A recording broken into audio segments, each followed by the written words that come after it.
At the award ceremony, my dad laughed as he made my younger sister the CEO of our $50 million company. "Sarah can fetch coffee," he joked.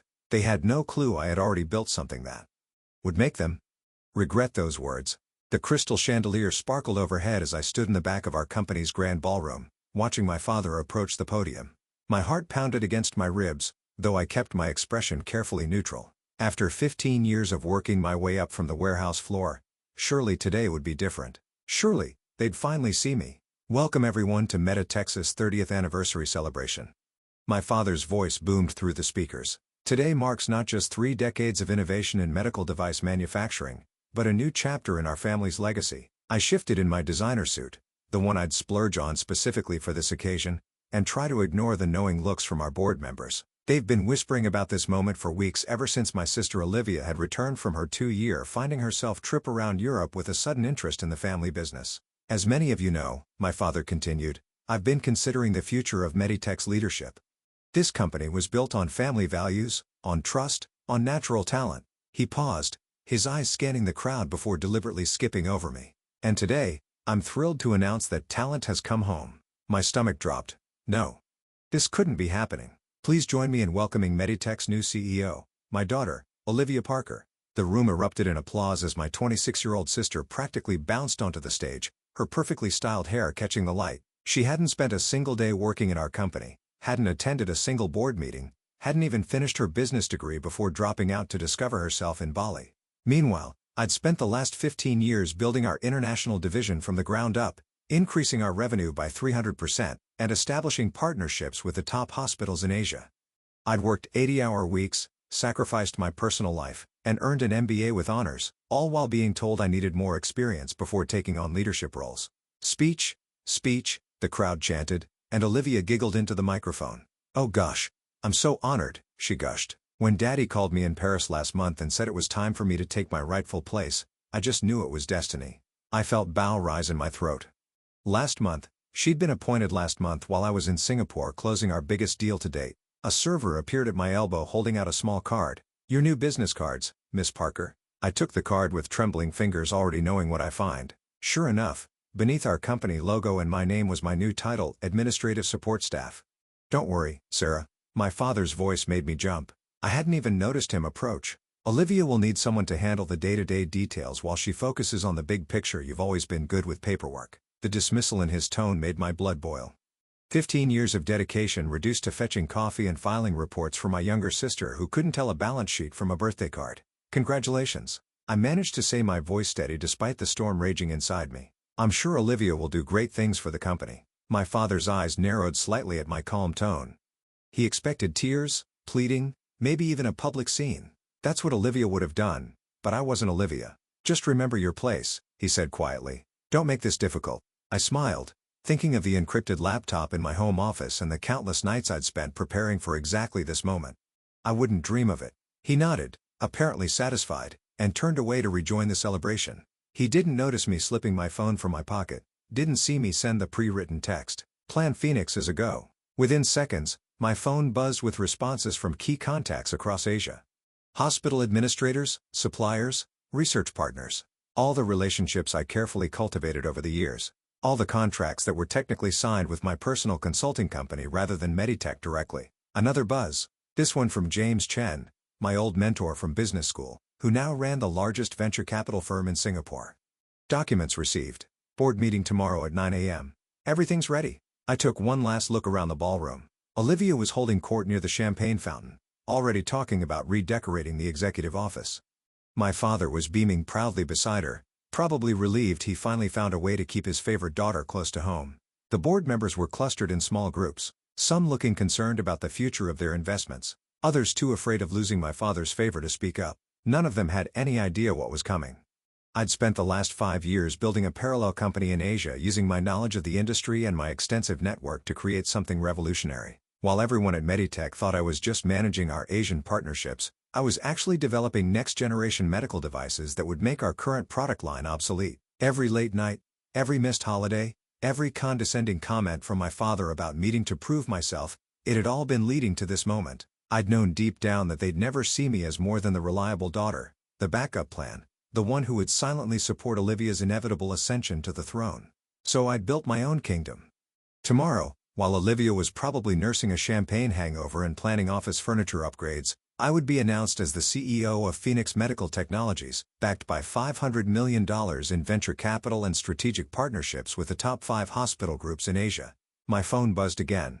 The PR firm confirmed that tomorrow's press release was ready to go. Phoenix Medical Technologies revolutionizes the medical device industry with breakthrough technology. I smiled, picturing my father's face when he realized that his reliable, quiet, administrative daughter had just become his biggest competitor. The contracts he thought were secured, they'd all be switching to Phoenix within months. The innovation pipeline he bragged about, empty because all the real breakthroughs have been developed under my other company's banner. Sarah, Olivia's voice cut through my thoughts. Be a dear and grab me another champagne, and maybe start working on my schedule for next week? I'm thinking we'll need lots of meetings so I can learn all this boring business stuff. I picked up a champagne flute from a passing waiter and handed it to her with a smile. Of course. Anything else? She waved me away, already turning back to her admirers. That's all for now.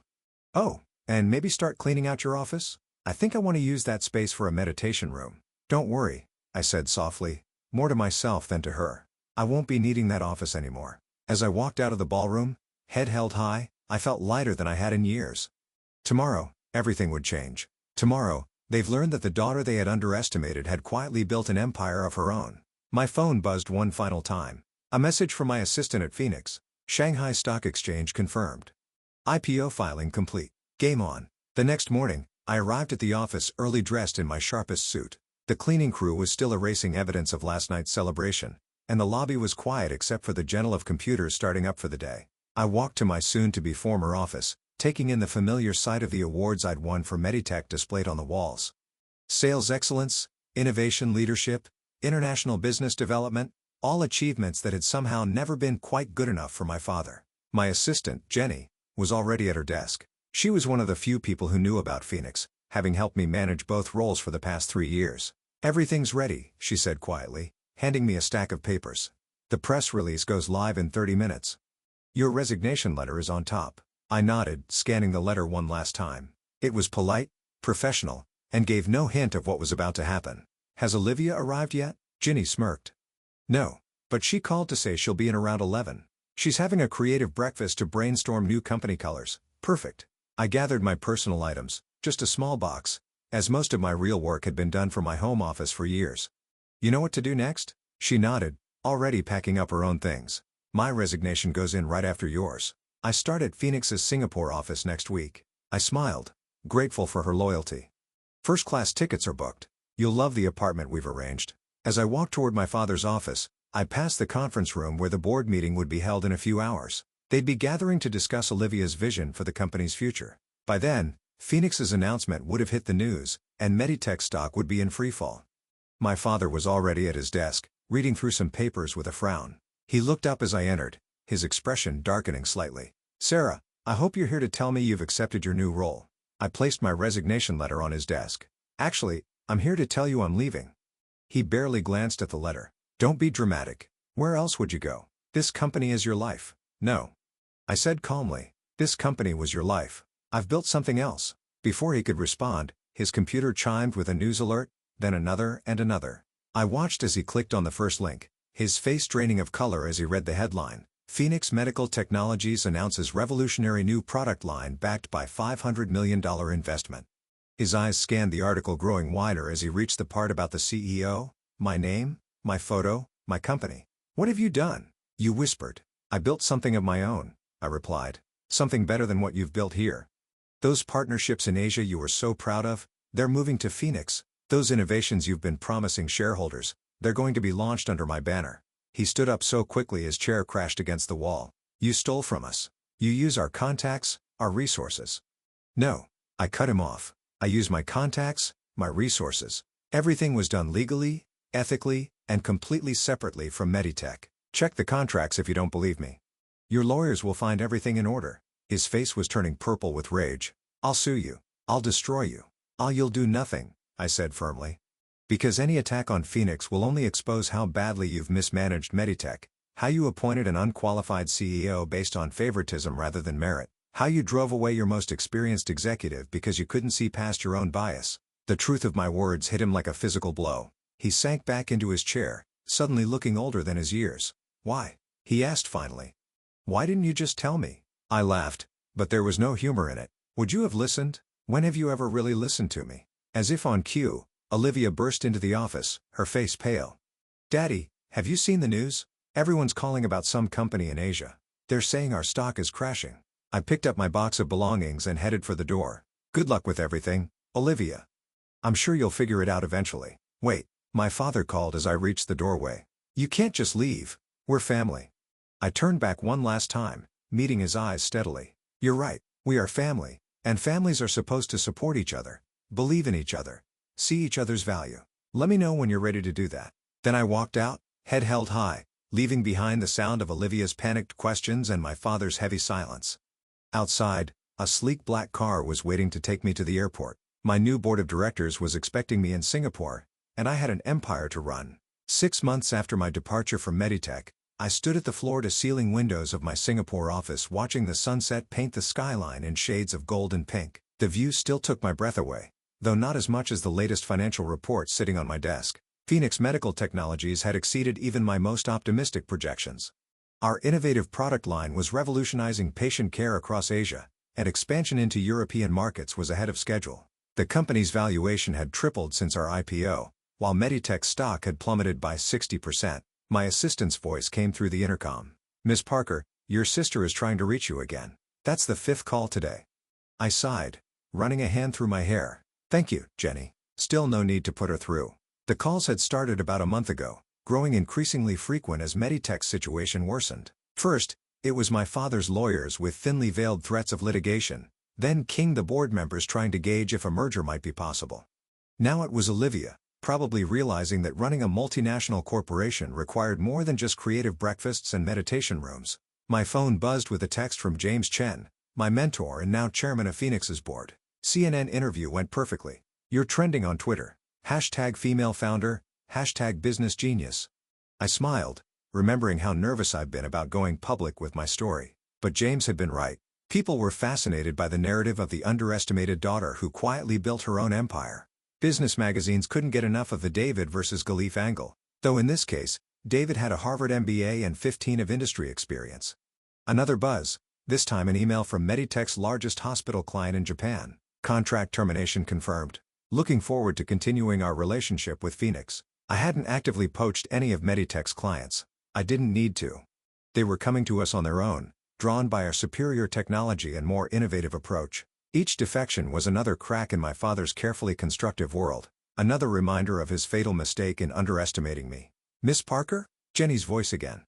"Your father is here." I froze. "Here in Singapore. In the lobby, he's demanding to see you." For a moment, I considered having security escort him out, but that would just prove his point about me being emotional and unprofessional. "Send him up."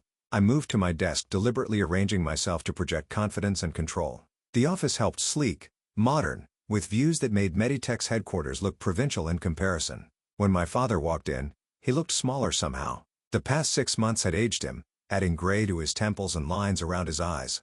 His usual impeccable suit seemed slightly rumpled as if he'd come straight from the airport. "Sarah," he said, his voice gruff. "Nice view." "Thank you. What brings you to Singapore?" He walked to the windows, staring out at the city below. "Our board meeting this morning, it didn't go well. Shareholders are demanding answers." "The stock price," he trailed off, shaking his head. "I'm aware of Meditech's challenges," I said carefully, "but I'm not sure why you're here."